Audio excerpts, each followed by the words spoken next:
Jane Eyre by Charlotte Brontë, Chapter 11.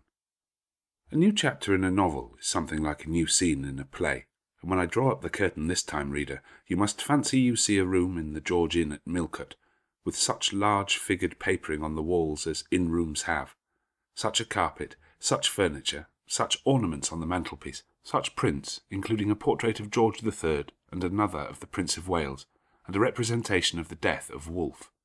All this is visible to you by the light of an oil lamp hanging from the ceiling, and by that of an excellent fire, near which I sit in my cloak and bonnet. My muff and umbrella lie on the table, and I am warming away the numbness and chill contracted by 16 hours' exposure to the rawness of an October day. I left Loughton at 4 o'clock a.m., and the Millcote town clock is now just striking 8. Reader, though I look comfortably accommodated, I am not very tranquil in my mind. I thought when the coach stopped here there would be someone to meet me.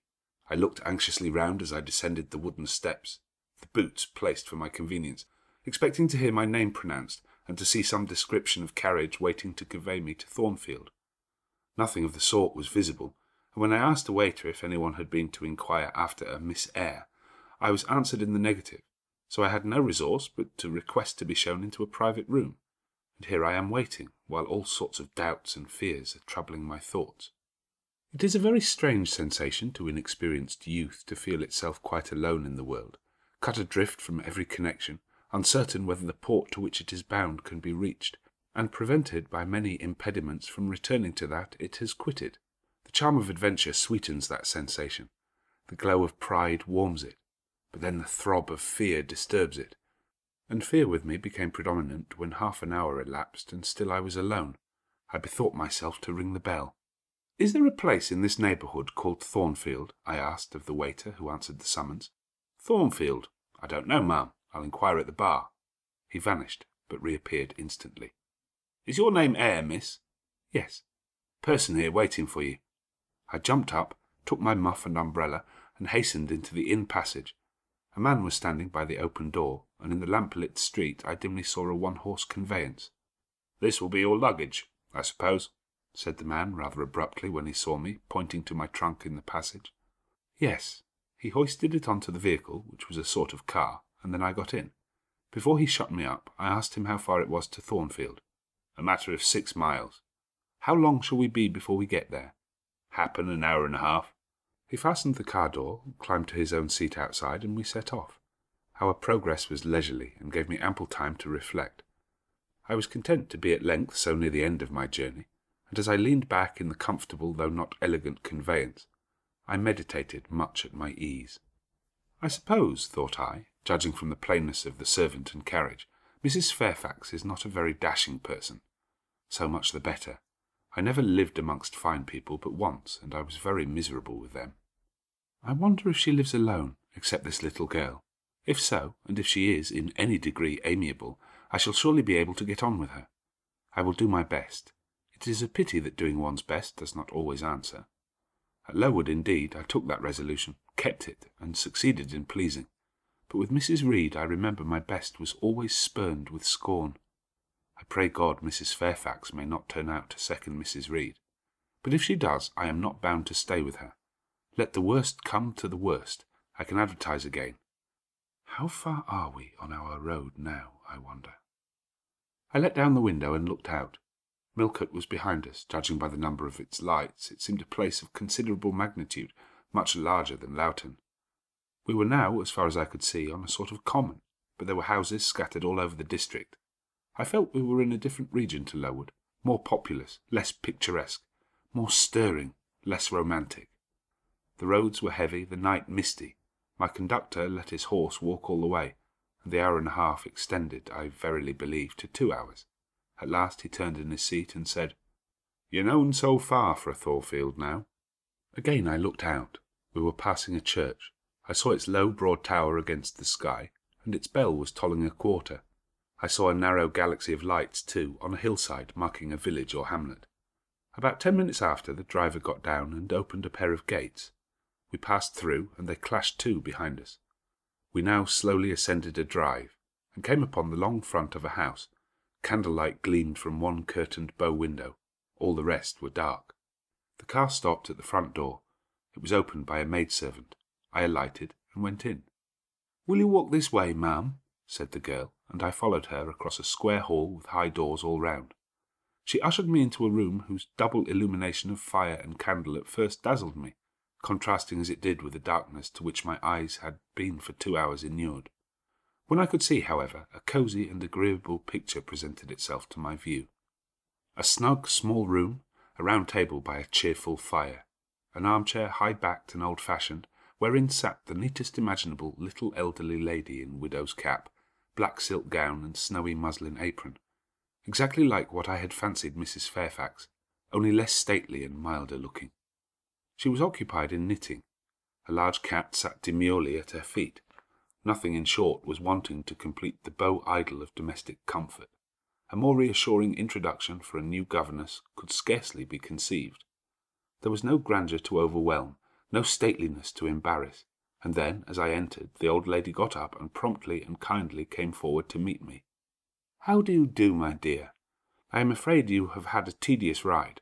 John drives so slowly. You must be cold. Come to the fire." "Mrs. Fairfax, I suppose?" said I. "Yes, you are right. Do sit down." She conducted me to her own chair, and then began to remove my shawl and untie my bonnet strings.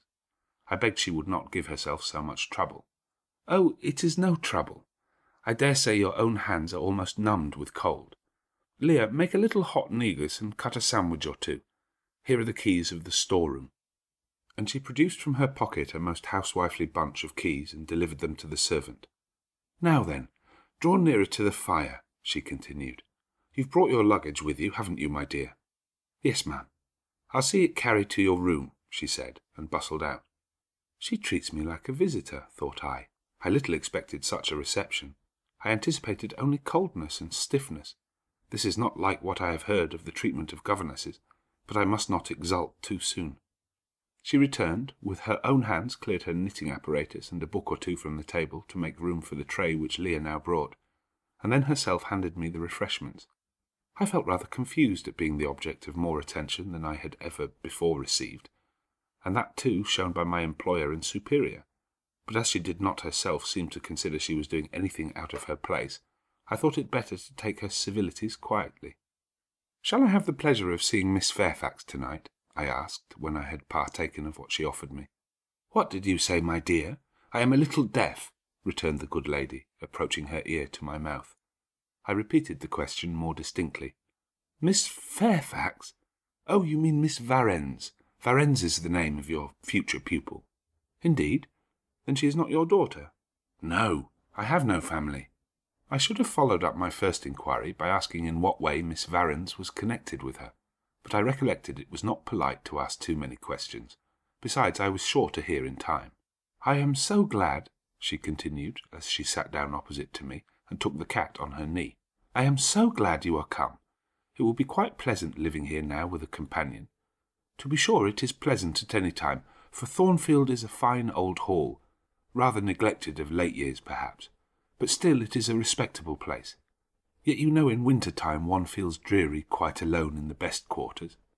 I say alone.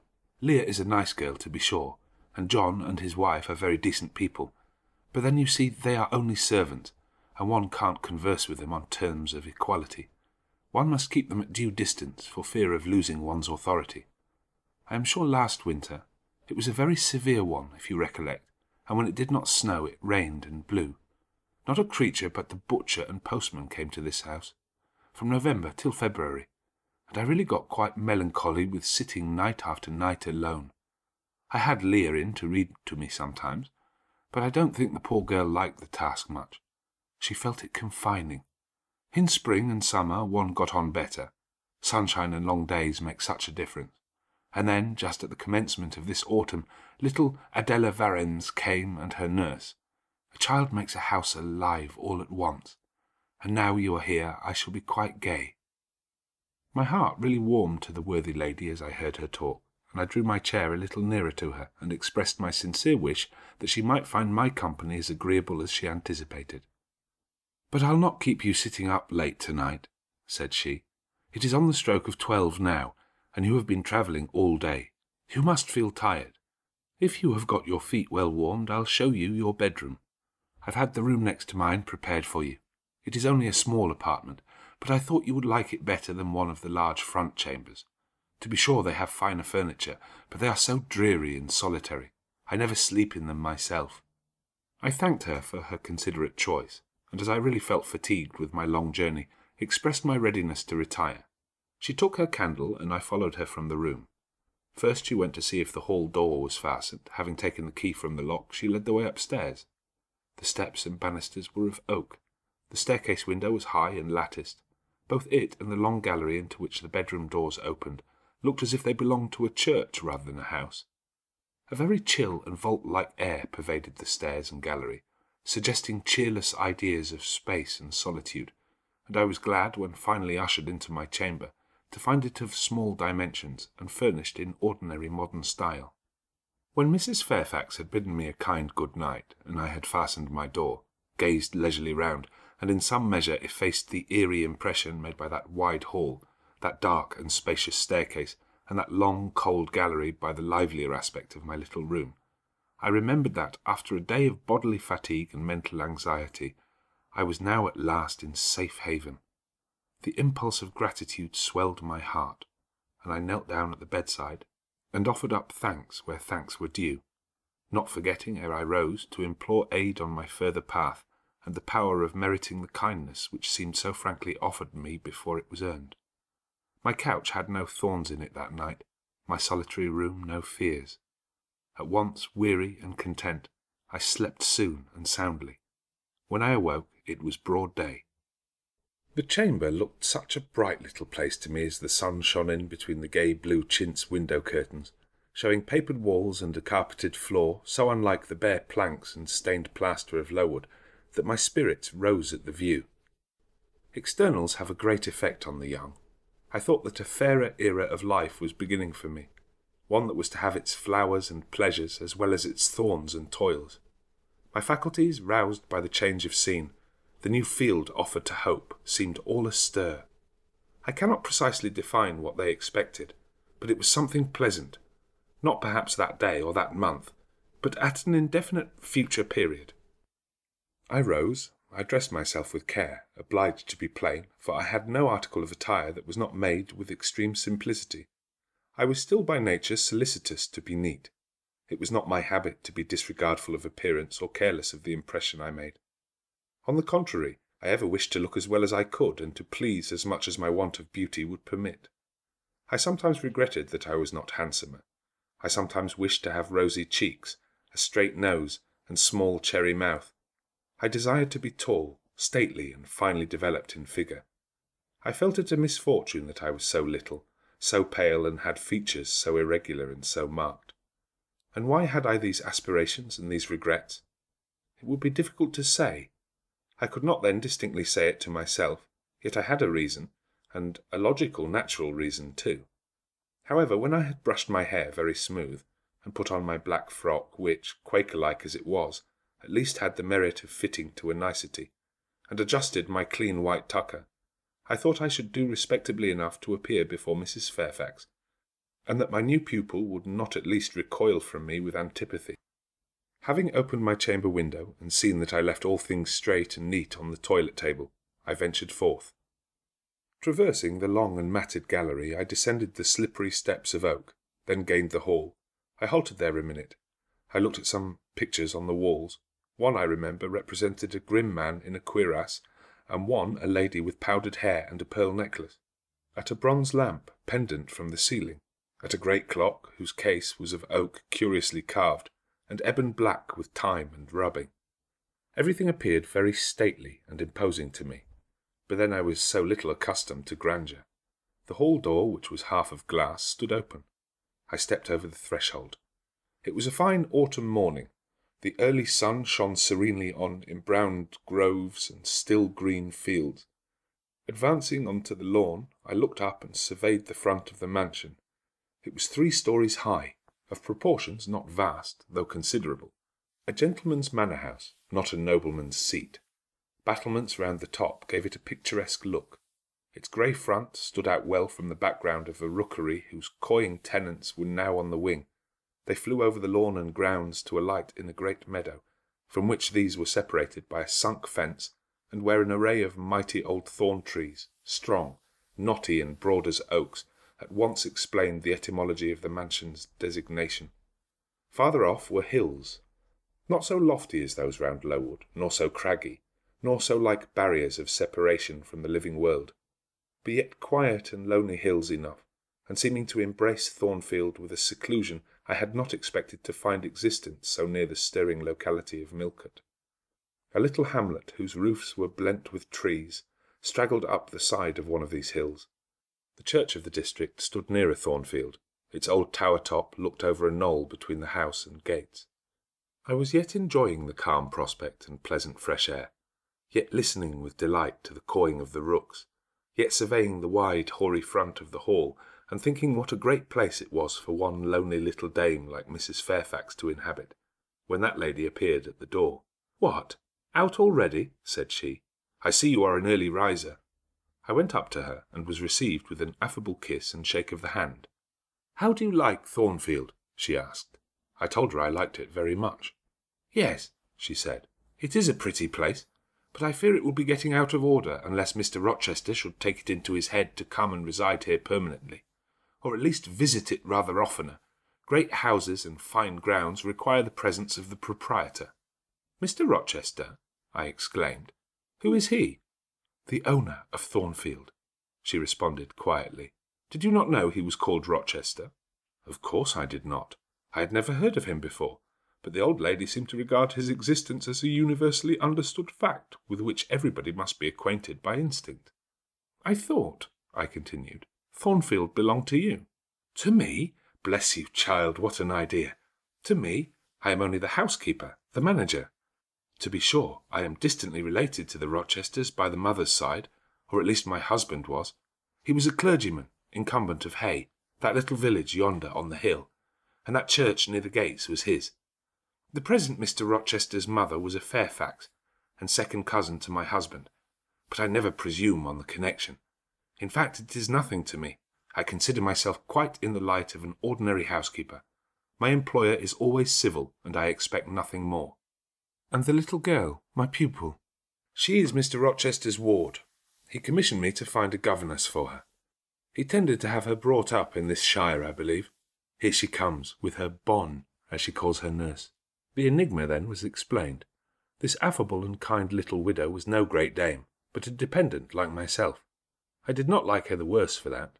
On the contrary, I felt better pleased than ever. The equality between her and me was real, not the mere result of condescension on her part. So much the better. My position was all the freer.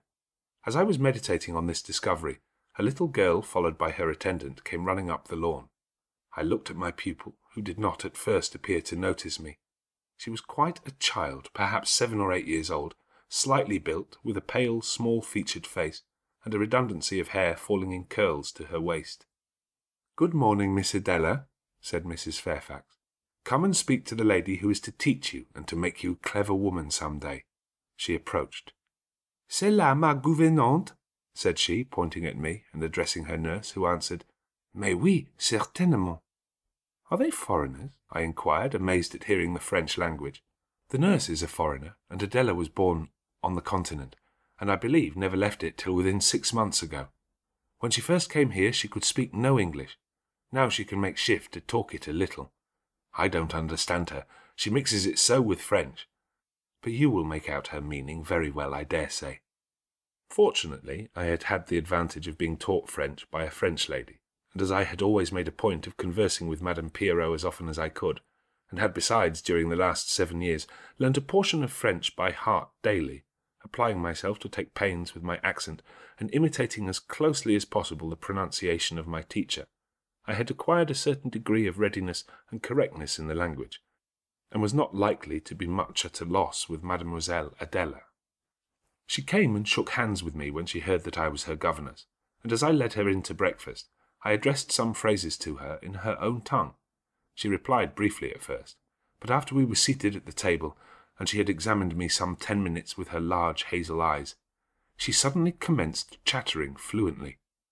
"Ah," cried she in French, "you speak my language as well as Mr. Rochester does. I can talk to you as I can to him, And so can Sophie. She will be glad. Nobody here understands her. Madame Fairfax is all English. Sophie is my nurse. She came with me over the sea in a great ship with a chimney that smoked. How it did smoke! And I was sick, and so was Sophie, and so was Mr. Rochester. Mr. Rochester lay down on a sofa in a pretty room called the salon, and Sophie and I had little beds in another place. I nearly fell out of mine. It was like a shelf. And mademoiselle, what is your name? Eyre. Jane Eyre. Eyre? Bah, I cannot say it. Well, our ship stopped in the morning, before it was quite daylight, at a great city, a huge city with very dark houses and all smoky, not at all like the pretty clean town I came from, and Mr. Rochester carried me in his arms over a plank to the land, and Sophie came after, and we all got into a coach which took us to a beautiful large house, larger than this and finer, called a hotel. We stayed there nearly a week. I and Sophie used to walk every day in a great green place full of trees called the park, and there were many children there besides me, and a pond with beautiful birds in it that I fed with crumbs. Can you understand her when she runs on so fast? Asked Mrs. Fairfax. I understood her very well, for I had been accustomed to the fluent tongue of Madame Pierrot. I wish, continued the good lady, you would ask her a question or two about her parents. I wonder if she remembers them. Adèle, I inquired, with whom did you live when you were in that pretty clean town you spoke of? I lived long ago with Mamma, but she has gone to the Holy Virgin. Mamma used to teach me to dance and sing and to say verses. A great many gentlemen and ladies came to see Mamma, and I used to dance before them, or to sit on their knees and sing to them. I liked it. Shall I let you hear me sing now? She had finished her breakfast, so I permitted her to give a specimen of her accomplishments. Descending from her chair, she came and placed herself on my knee. Then, folding her little hands demurely before me, shaking back her curls and lifting her eyes to the ceiling, she commenced singing a song from some opera. It was the strain of a forsaken lady, who, after bewailing the perfidy of her lover, calls pride to her aid, desires her attendant to deck her in her brightest jewels and richest robes, and resolves to meet the false one that night at a ball, and prove to him by the gaiety of her demeanour how little his desertion has affected her. The subject seemed strangely chosen for an infant singer, but I suppose the point of the exhibition lay in hearing the notes of love and jealousy warbled with the lisp of childhood, and in very bad taste that point was. At least I thought so. Adèle sang the canzonette tunefully enough, and with the naivety of her age. This achieved, she jumped from my knee and said, "Now, mademoiselle, I will repeat you some poetry." Assuming an attitude, she began, La Ligue des Rats, Fable de La Fontaine. Then she declaimed the little piece with an attention to punctuation and emphasis, a flexibility of voice and an appropriateness of gesture, very unusual indeed at her age, and which proved she had been carefully trained. "Was it your mamma who taught you that piece?" I asked. "Yes, and she just used to say it in this way, Qu'avez-vous donc lui dit un de ces rats parler? She made me lift my hand so to remind me to raise my voice at the question. Now shall I dance for you? No, that will do. But after your mamma went to the Holy Virgin, as you say, with whom did you live then? With Madame Frederick and her husband. She took care of me, but she is nothing related to me. I think she is poor, for she had not so fine a house as mamma. I was not long there. Mr. Rochester asked me if I would like to go and live with him in England, and I said yes, for I knew Mr. Rochester before I knew Madame Frederick, and he was always kind to me and gave me pretty dresses and toys. But you see he has not kept his word, for he has brought me to England, and now he is gone back again himself, and I never see him. After breakfast, Adèle and I withdrew to the library, which room, it appears, Mr. Rochester had directed should be used as the schoolroom. Most of the books were locked up behind glass doors, but there was one bookcase left open containing everything that could be needed in the way of elementary works, and several volumes of light literature, poetry, biography, travels, a few romances, etc. I suppose he had considered that these were all the governess would require for her private perusal, and indeed they contented me amply for the present. Compared with the scanty pickings I had now and then been able to glean at Lowood, they seemed to offer an abundant harvest of entertainment and information. In this room, too, there was a cabinet piano, quite new and of superior tone, also an easel for painting and a pair of globes. I found my pupil sufficiently docile, though disinclined to apply. She had not been used to regular occupation of any kind. I felt it would be injudicious to confine her too much at first, So when I had talked to her a great deal, and got her to learn a little, and when the morning had advanced to noon, I allowed her to return to her nurse. I then proposed to occupy myself till dinner-time in drawing some little sketches for her use. As I was going upstairs to fetch my portfolio and pencils, Mrs. Fairfax called to me. "Your morning school hours are over now, I suppose," said she. She was in a room, the folding doors of which stood open. I went in when she addressed me. It was a large, stately apartment, with purple chairs and curtains, a Turkey carpet, walnut-panelled walls, one vast window rich in slanted glass, and a lofty ceiling nobly moulded. Mrs. Fairfax was dusting some vases of fine purple spar, which stood on a sideboard. "What a beautiful room!" I exclaimed as I looked round, for I had never before seen any half so imposing. "Yes, this is the dining-room. I have just opened the window to let in a little air and sunshine, for everything gets so damp in apartments that are seldom inhabited. The drawing-room yonder feels like a vault." She pointed to a wide arch corresponding to the window, and hung like it with a Tyrian-dyed curtain, now looped up. Mounting to it by 2 broad steps, and looking through, I thought I caught a glimpse of a fairy place, so bright to my novice eyes appeared the view beyond. Yet it was merely a very pretty drawing-room, and within it a boudoir, both spread with white carpets, on which seemed laid brilliant garlands of flowers, both sealed with snowy mouldings of white grapes and vine leaves, beneath which glowed in rich contrast crimson couches and ottomans, while the ornaments on the pale Parian mantelpiece were of sparkling Bohemian glass, ruby red, and between the windows large mirrors repeated the general blending of snow and fire. "In what order you keep these rooms, Mrs. Fairfax," said I. "No dust, no canvas coverings. Except that the air feels chilly, one would think they were inhabited daily." "Why, Miss Eyre, though Mr. Rochester's visits here are rare, they are always sudden and unexpected, and as I observed that it put him out to find everything swathed up, and to have a bustle of arrangement on his arrival, I thought it best to keep the rooms in readiness." "Is Mr. Rochester an exacting, fastidious sort of man?" "Not particularly so, but he has a gentleman's tastes and habits, and he expects to have things managed in conformity to them." "Do you like him? Is he generally liked?" "Oh, yes. The family have always been respected here. Almost all the land in this neighbourhood, as far as you can see, has belonged to the Rochesters time out of mind." "Well, but leaving his land out of the question, do you like him? Is he liked for himself?" "I have no cause to do otherwise than like him, and I believe he is considered a just and liberal landlord by his tenants, but he has never lived much amongst them." "But has he no peculiarities? What, in short, is his character?" "Oh, his character is unimpeachable, I suppose. He is rather peculiar, perhaps. He has travelled a great deal, and seen a great deal of the world, I should think. I dare say he is clever, but I never had much conversation with him." "In what way is he peculiar?" "I don't know. It is not easy to describe. Nothing striking, but you feel it when he speaks to you. You cannot be always sure whether he is in jest or earnest, whether he is pleased or the contrary. You don't thoroughly understand him. In short, at least, I don't. But it is of no consequence. He is a very good master."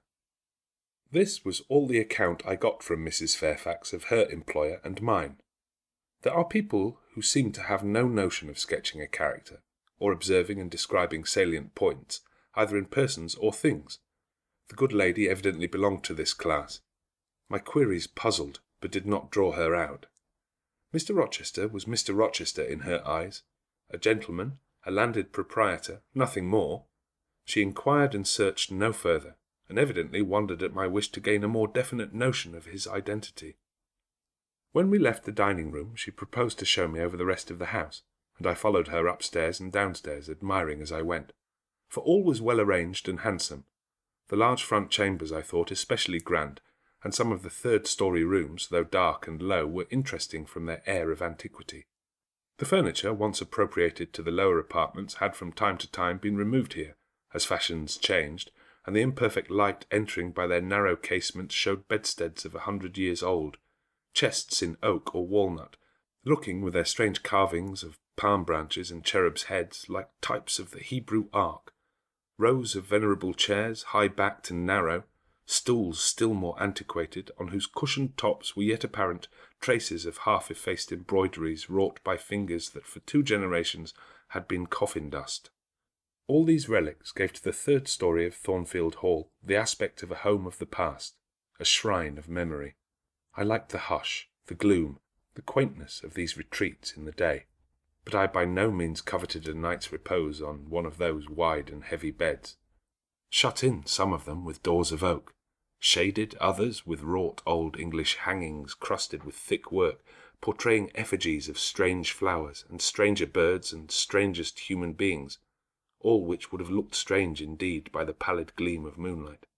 "Do the servants sleep in these rooms?" I asked. "No, they occupy a range of smaller apartments to the back. No one ever sleeps here. One would almost say that, if there were a ghost at Thornfield Hall, this would be its haunt." "So I think. You have no ghost, then?" "None that I ever heard of," returned Mrs. Fairfax, smiling. "Nor any traditions of one? No legends or ghost stories?" "I believe not. And yet it is said the Rochesters have been rather a violent than a quiet race in their time. Perhaps, though, that is the reason they rest tranquilly in their graves now." "Yes, after life's fitful fever they sleep well," I muttered. "Where are you going now, Mrs. Fairfax?" For she was moving away. "On to the leads. Will you come and see the view from thence?" I followed still up a very narrow staircase to the attics, and thence by a ladder and through a trap-door to the roof of the hall. I was now on a level with the crow colony and could see into their nests. Leaning over the battlements and looking far down, I surveyed the grounds laid out like a map, the bright and velvet lawn closely girdling the grey base of the mansion, the field wide as a park dotted with its ancient timber, the wood dun and sere divided by a path visibly overgrown, greener with moss than the trees were with foliage, the church at the gates, the road, the tranquil hills, all reposing in the autumn day's sun, the horizon bounded by a propitious sky, azure marbled with pearly white. No feature in the scene was extraordinary, but all was pleasing. When I turned from it and repassed the trap-door, I could scarcely see my way down the ladder. The attic seemed black as a vault compared with that arch of blue air to which I had been looking up, and to that sunlit scene of grove, pasture, and green hill, of which the hall was the centre, and over which I had been gazing with delight. Mrs. Fairfax stayed behind a moment to fasten the trap-door. I by drift of groping found the outlet from the attic, and proceeded to descend the narrow garret staircase. I lingered in the long passage to which this led, separating the front and back rooms of the 3rd story, narrow, low, and dim, with only one little window at the far end, and looking with its 2 rows of small black doors all shut, like a corridor in some Bluebeard's castle. While I paced softly on, the last sound I expected to hear in so still a region, a laugh, struck my ear. It was a curious laugh, distinct, formal, mirthless. I stopped. The sound ceased, only for an instant. It began again, louder, for at first, though distinct, it was very low. It passed off in a clamorous peal that seemed to wake an echo in every lonely chamber, though it originated but in one, and I could have pointed out the door whence the accents issued. "Mrs. Fairfax," I called out, for I now heard her descending the great stairs, "did you hear that loud laugh? Who is it?" "Some of the servants, very likely," she answered. "Perhaps Grace Poole." "Did you hear it?" I again inquired. "Yes, plainly. I often hear her. She sews in one of these rooms. Sometimes Leah is with her. They are frequently noisy together." The laugh was repeated in its low syllabic tone and terminated in an odd murmur. "Grace!" exclaimed Mrs. Fairfax. I really did not expect any Grace to answer, for the laugh was as tragic, as preternatural a laugh as any I ever heard, and, but that it was high noon, and that no circumstance of ghostliness accompanied the curious cachinnation, but that neither scene nor season favoured fear, I should have been superstitiously afraid. However, the event showed me I was a fool for entertaining a sense even of surprise. The door nearest me opened, and a servant came out, a woman of between 30 and 40, a set, square-made figure, red-haired, with a hard, plain face. Any apparition less romantic or less ghostly could scarcely be conceived. "Too much noise, Grace," said Mrs. Fairfax. "Remember directions." Grace curtsied silently and went in. She is a person we have to sew, and assist Leah in her housemaid's work," continued the widow. "Not altogether unobjectionable in some points, but she does well enough. By the by, how have you got on with your new pupil this morning?" The conversation, thus turned on Adèle, continued till we reached the light and cheerful region below. Adèle came running to meet us in the hall, exclaiming, "Mesdames, vous êtes servies," adding, "J'ai bien faim, moi." We found dinner ready and waiting for us in Mrs. Fairfax's room.